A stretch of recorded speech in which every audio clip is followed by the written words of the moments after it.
Hello student, कैसे हैं आप सब। एक बार पुनः आप सभी का आपके अपने चैनल शिव कोचिंग क्लासेस पर स्वागत है। क्लास 12 फिजिक्स एनसीईआरटी में चैप्टर 3 चल रहा है, जिसमें आज का टॉपिक है आंतरिक प्रतिरोध किसे कहते हैं, आंतरिक प्रतिरोध को प्रभावित करने वाले कारक। तो इसको आपको रटना नहीं है, मात्र समझना है। यदि एक बार आप बेसिक से समझ लेंगे तो हमेशा के लिए पूरा याद हो जाएगा। ठीक है, तो चलिए आज का वीडियो शुरू करते हैं। और यदि नए हैं तो चैनल को सब्सक्राइब जरूर कर लेना, साथ ही बेल आइकन प्रेस कर लेना। तो सबसे पहले देखते हैं परिभाषा कि सेल का आंतरिक प्रतिरोध है क्या। जब किसी सेल में से होकर विद्युत धारा प्रवाहित होती है तो सेल में प्रयुक्त विद्युत अपघट उसके मार्ग में जो रुकावट डालता है उसे सेल का आंतरिक प्रतिरोध कहते हैं। अब आपको थोड़ा सा यह चीज समझना है कि प्रतिरोध और आंतरिक प्रतिरोध में क्या डिफरेंस है। कुछ ना कुछ तो डिफरेंस होगा प्रतिरोध और आंतरिक प्रतिरोध में। तो देखिए, आपके पास एक परिपथ है जिसमें एक चालक तार लगा हुआ है। अब इस परिपथ में हम किसी सेल के माध्यम से धारा प्रवाहित कर रहे हैं। इस परिपथ में किसी सेल के माध्यम से धारा प्रवाहित कर रहे हैं, तो इस चालक तार के कारण इस परिपथ में जो रुकावट उत्पन्न होता है उसे कहते हैं प्रतिरोध है ना। और आंतरिक प्रतिरोध क्या होगा। देखिए, आंतरिक प्रतिरोध एक सेल में उत्पन्न होता है। जैसा कि आपके पास एक पात्र है, इसमें विलयन भरा हुआ है ना, और ये दूसरा पात्र है। इन दोनों से मिलकर एक सेल का निर्माण होता है। ठीक है ना। इसमें मान लो कैथोड लगा हुआ है, इसमें एनोड लगा हुआ है, इसको बाह्य परिपथ से जोड़ा गया है। ठीक है, या इसमें लवण क्षेत्र लगा हुआ है। सिर्फ समझने की बात कर रहा हूं मैं। ठीक है ना। तो आपके पास एक सेल है। अब इस सेल में इलेक्ट्रोड है, ये इलेक्ट्रोड है, और इसके अंदर विद्युत अपघट है, अब विद्युत अपघट ही मार्ग में रुकावट डालते हैं। देखिए ना परिभाषा, जब किसी सेल में से होकर विद्युत धारा प्रवाहित होती है तो सेल में प्रयुक्त होने वाला विद्युत अपघट उसके मार्ग में जो रुकावट उत्पन्न करता है या रुकावट डालता है उसे सेल का आंतरिक प्रतिरोध कहते हैं। तो जो सेल का आंतरिक प्रतिरोध है वो किसी सेल में होता है, लेकिन प्रतिरोध जो होता है किसी परिपथ में होता है। समझ गए ना। नॉर्मल परिपथ होगा जिसमें एक चालक तार होगी। चालक तार जो है उसके परिपथ में विद्युत धारा में जो रुकावट उत्पन्न करेगा उसे हम क्या कहते हैं, उसे कहते हैं प्रतिरोध। और जब सेल में विद्युत अपघट के द्वारा प्रतिरोध उत्पन्न किया जाता है उसे हम कहते हैं आंतरिक प्रतिरोध। तो ये जो सेल का प्रतिरोध और आंतरिक प्रतिरोध संबंधित चीजें हैं वो समझ गए होंगे। अब अपना टॉपिक है प्रभावित करने वाले कारक। इसको भी आपको बस सिंपल तरीके से समझना है। तो पहला आपका है इलेक्ट्रोडों के बीच की दूरी। समझिए, दोनों इलेक्ट्रोडों के बीच की दूरी बढ़ाने से उनके बीच विद्युत अपघट की मात्रा बढ़ जाती है, जिससे आंतरिक प्रतिरोध बढ़ जाता है। अब आंतरिक प्रतिरोध उत्पन्न किससे होता है, विद्युत अपघट से। विद्युत अपघट क्या है, वे पदार्थ जो धनायन और ऋणायन में अपघटित हो जाते हैं। सिंपल सा, जैसे NaCl ले लो तो Na पॉजिटिव बनाता है और Cl निगेटिव बनाता है। तो जो NaCl है एक विद्युत अपघट है। अब इस विद्युत अपघट के कारण ही सेल में प्रतिरोध उत्पन्न होता है, मतलब रुकावट उत्पन्न होता है, जिसे हम क्या कहते हैं, आंतरिक प्रतिरोध। अब विद्युत अपघट की मात्रा जितनी अधिक होगी उसमें आंतरिक प्रतिरोध उतना ही अधिक होगा, क्योंकि आंतरिक प्रतिरोध केवल विद्युत अपघट पर ही निर्भर होता है। तो यदि हम इलेक्ट्रोडों के बीच की दूरी बढ़ा देंगे तो उसमें ऑटोमेटिक हमको विद्युत अपघट की मात्रा बढ़ानी पड़ेगी, और जैसे ही विद्युत अपघट की मात्रा बढ़ती है वैसे ही सेल का आंतरिक प्रतिरोध बढ़ जाता है। ठीक है ना।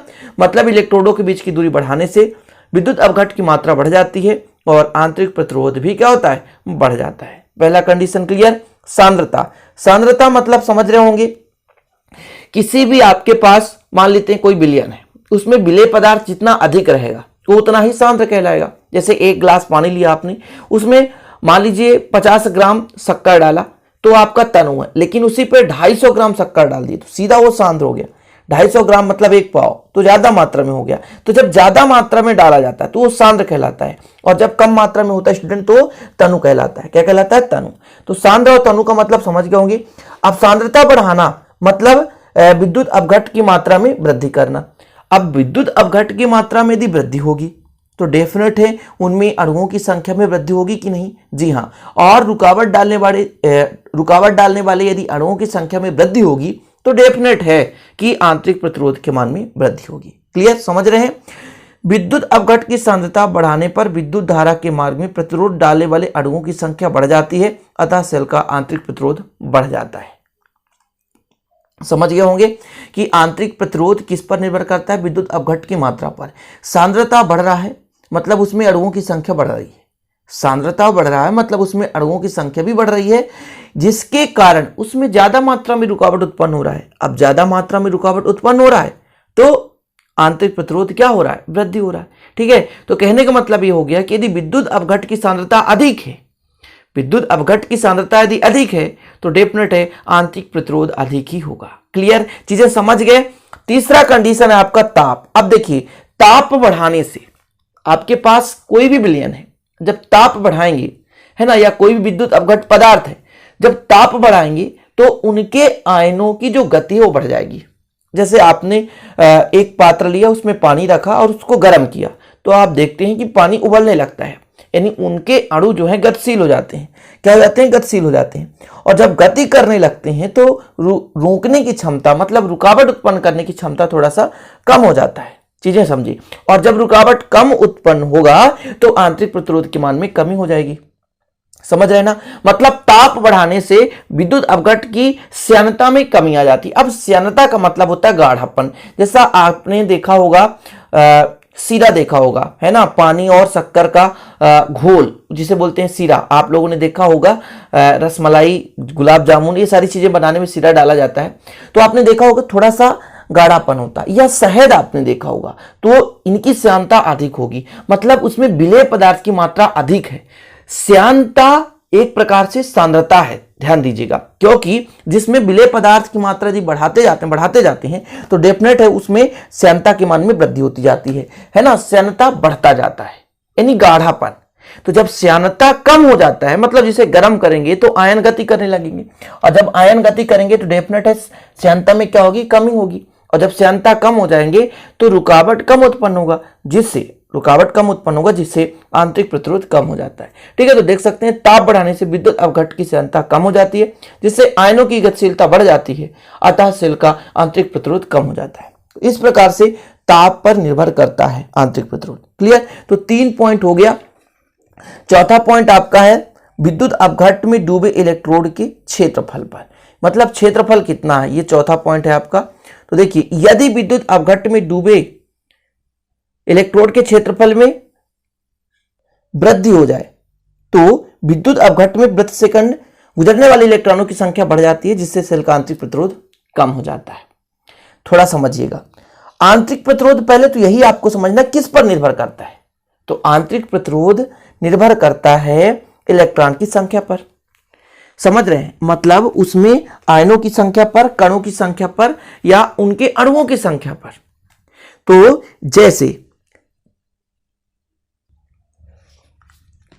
ये आपके पास एक बिलियन है,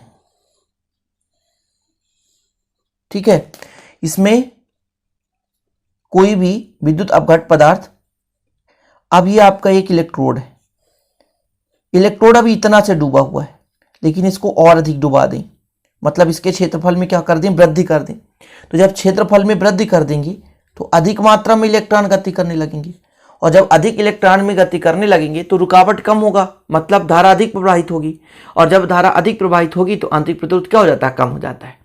समझे? थोड़ा सा समझे कि जैसे पहले कोई भी इलेक्ट्रोड कम मात्रा में किसी विद्युत अपघट पदार्थ में डूबा हुआ है, जैसे उसके क्षेत्रफल में वृद्धि कर दें, मतलब और अधिक डुबा दें, तो उनके एकांक क्षेत्रफल से इलेक्ट्रॉन गुजरने वालों की संख्या अधिक हो जाएगी। इलेक्ट्रॉन गुजरने वालों की संख्या जब अधिक हो जाएगी तो ऑटोमेटिक आंतरिक प्रतिरोध के मान में कमी आ जाएगी। क्लियर? तो 4 चीजें आपने देखा। प्रभावित करने वाले कारक, इलेक्ट्रोडों के बीच की दूरी पर, दूरी बढ़ाने से प्रतिरोध बढ़ जाता है। सांद्रता पर, सांद्रता बढ़ाने से भी प्रतिरोध बढ़ जाता है आंतरिक प्रतिरोध। ताप बढ़ाने से आंतरिक प्रतिरोध कम हो जाता है, और इलेक्ट्रोडों के क्षेत्रफल में वृद्धि करने से भी आंतरिक प्रतिरोध में कमी आ जाती है। तो इस प्रकार से 4 पॉइंट में 2 पॉइंट में प्रतिरोध बढ़ जाता है और 2 पॉइंट में प्रतिरोध कम हो जाता है। और आंतरिक प्रतिरोध आपने समझ ही लिया होगा, स्क्रीनशॉट लेते चलें।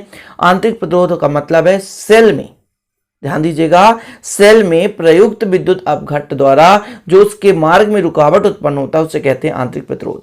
तो प्रतिरोध और आंतरिक प्रतिरोध में यदि कोई डिफरेंस आपसे पूछे तो एक शब्द में आप बता सकते हैं कि कोई भी विद्युत परिपथ है उसमें चालक तार द्वारा जो उत्पन्न अवरोध है वो प्रतिरोध कहलाता है।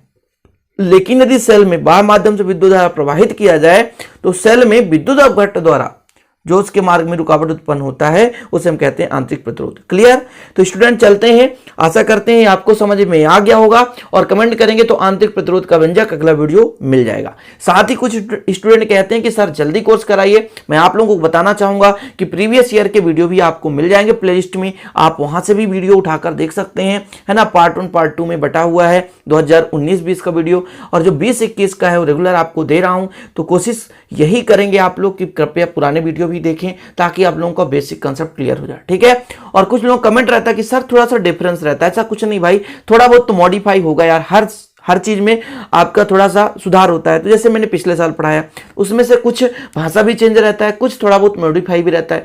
तो ऐसा नहीं है कि आप उसे लिखेंगे तो नंबर कट जाएगा, बराबर नंबर मिलेगा, कोई दिक्कत नहीं है। तो चलते हैं स्टूडेंट, फिर मिलते हैं अगले वीडियो में, तब तक के लिए जय हिंद, वंदे मातरम।